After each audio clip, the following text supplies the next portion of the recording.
Right, let's talk about who funds the Democratic Alliance, or the DA, without breaking it down into points. As political profile, it's important to paint a clear picture of where their money comes from because that can tell us a lot about the party. A significant portion of the DA's financial backing comes from private donations, and over the years, some prominent names have consistently appeared as major contributors. Individuals and various entities contribute, but it's worth noting that substantial amounts often originate from key business figures and families.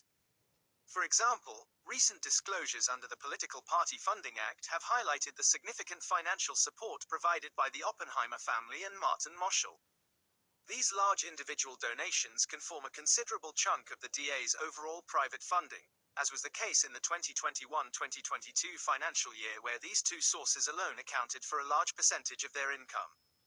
The Political Party Funding Act itself is a crucial piece of legislation, mandating that parties reveal the identities of those who donate amounts exceeding R100,000, which has brought a new level of transparency to the financial side of South African politics. Beyond domestic contributions, the DA has also historically received financial support from international organizations.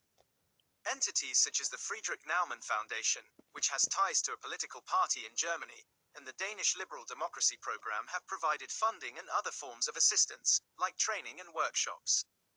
The acceptance of funding from foreign sources is a topic that often sparks debate, raising questions about potential external influence on the policies and direction of the party.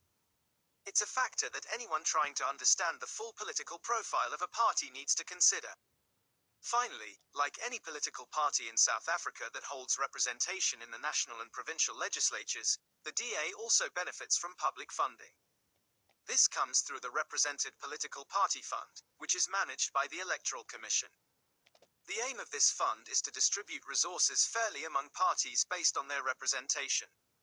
Additionally, the DA, by virtue of its presence in Parliament and various provincial legislatures, also receives administrative support and funding allocated through these governmental bodies. So, when we look at the financial backbone of the DA, it's a mix of private wealth, both local and sometimes international, coupled with the public funds that are allocated to parties based on their electoral performance. Understanding this blend of funding sources is key to a deeper analysis of the DA's political positioning and potential influences.